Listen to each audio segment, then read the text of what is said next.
Bienvenue dans Marque-Page, en compagnie aujourd'hui de Laurence Desbordes du magazine Edelweiss. Bonjour Laurence. Bonjour.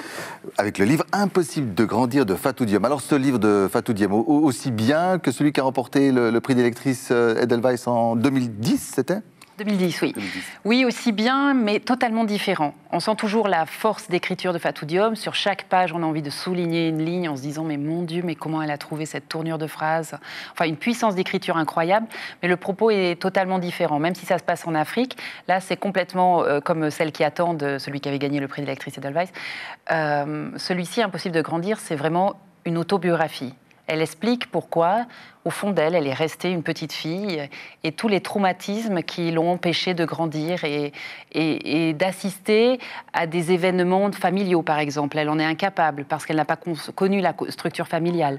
Mais comme c'est un être totalement solaire et qui a quand même reçu beaucoup d'amour de ses grands-parents, même si le reste de sa famille l'a banni, ça reste un très très beau roman. Mais c'est dur, c'est assez dur à lire. C'est une sorte de règlement de compte ? Ça pourrait paraître comme un règlement de compte, oui, quand même, parce qu'elle trache quelques personnes de sa famille qui lui ont fait une vie mais épouvantable. Mais justement, comme je disais, comme c'est quelqu'un de solaire et d'assez positif, finalement, c'est juste une recherche dans son moi de cette petite fille qui lui a sauvé la vie, cette petite fille qu'elle était, et essayer de la retrouver et de lui apprendre à grandir. Merci Laurence. Impossible de grandir de Fatou Diome, disponible chez votre libraire. Marque-Page, c'est terminé. Très bonne suite de programmes sur la télé.